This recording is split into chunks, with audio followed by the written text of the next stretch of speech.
vous vivez comme si vous étiez destiné à vivre éternellement.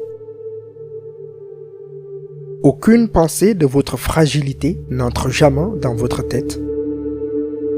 Du temps qui s'est déjà écoulé, vous n'en tenez aucun compte.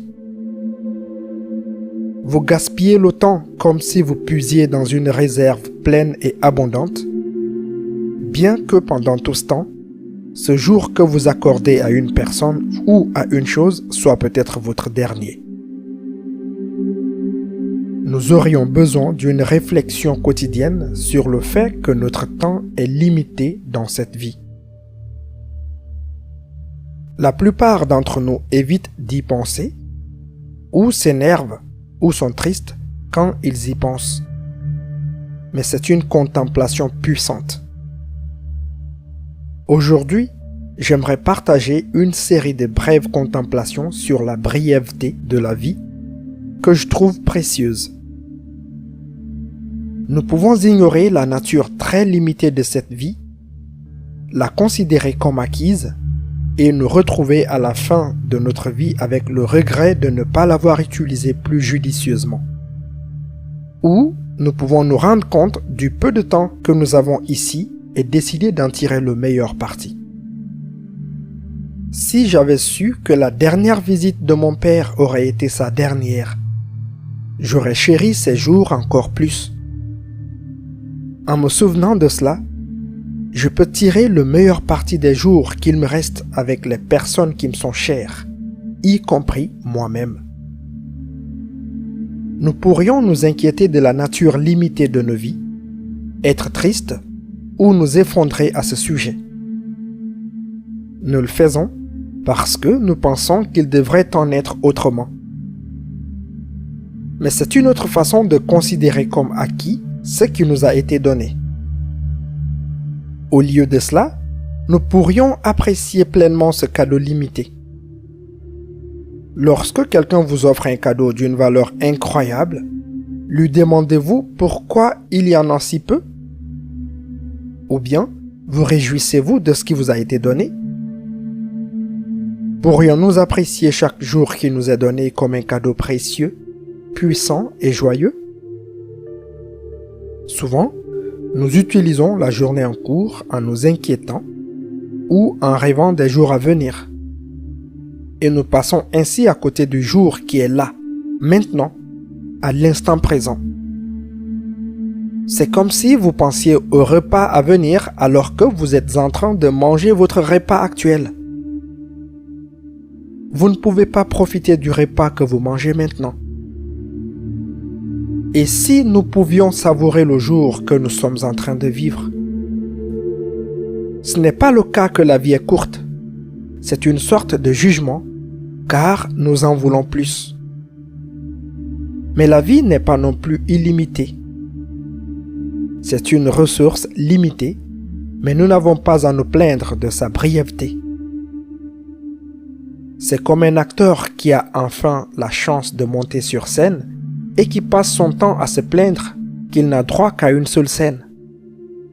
Et les gars, vous savez quoi? Tirez le meilleur parti de votre unique scène. Faites un impact avec ce que vous avez. Voulons-nous passer le peu de temps dont nous disposons à nous creuser la tête et à essayer de faire ce que nous pensons devoir faire? Voulons-nous le passer à nous sentir ennuyeux? Et si nous pouvions vivre une vie pleine d'émerveillement, de joie, d'amour, pleinement vivante? Voulons-nous passer l'heure que nous avons à la cour de récréation à essayer de nous assurer de manière rigide que nous fassions le manège correctement? Ou voulons-nous passer un bon moment?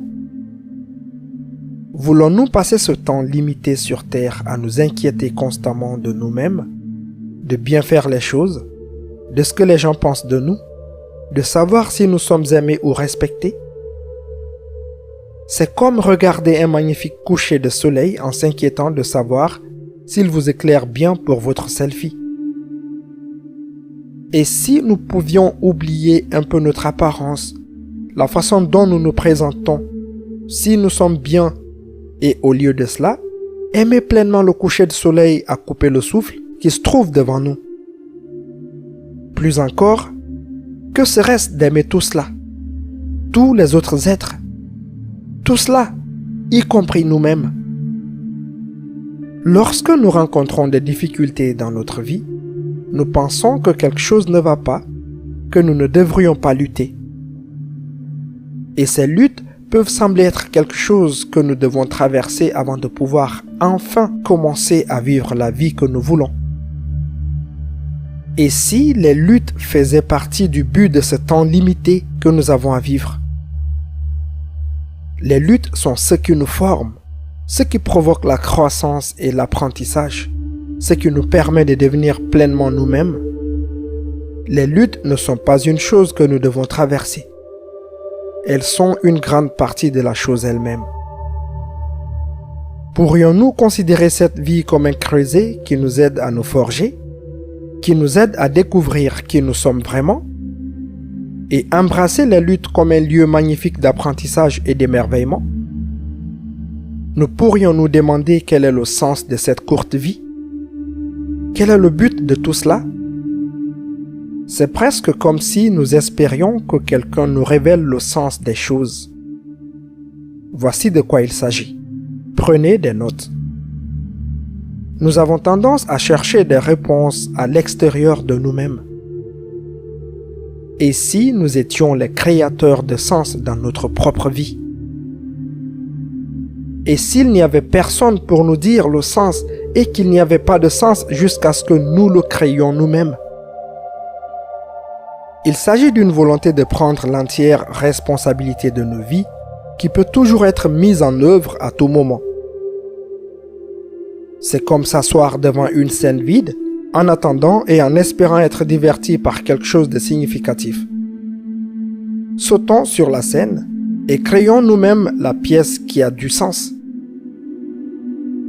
Lorsque nous contemplons la brièveté de la vie et que nous apprécions pleinement la merveille de ce bref moment qui nous est donné, la vie peut prendre une qualité poignante et c'est magnifique.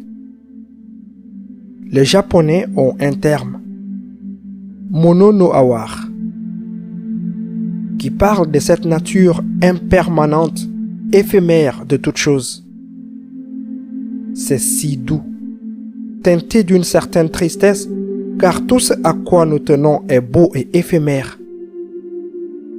Cette fugacité ne fait que rendre les choses plus précieuses. Si vous aviez une délicieuse friandise en quantité illimitée, vous pourriez la considérer comme acquise. Mais si vous saviez que vous ne pouvez la goûter que pendant une courte période, qu'elle va bientôt disparaître, vous pourriez goûter la douceur de la friandise avec plus de vivacité, plus de joie, plus d'émerveillement. Que vous sentez-vous appelé à faire de cette précieuse journée? Dites-moi, qu'est-ce que j'aurais dû faire d'autre? Tout ne meurt-il pas finalement? Et trop tôt? Dites-moi, qu'est-ce que vous avez l'intention de faire avec votre seule vie sauvage et précieuse? Si vous avez aimé cette vidéo, n'hésitez pas à la partager avec vos amis. Et si vous n'êtes pas encore abonné à la chaîne, abonnez-vous et activez la cloche de notification pour ne rien rater de nos prochains épisodes.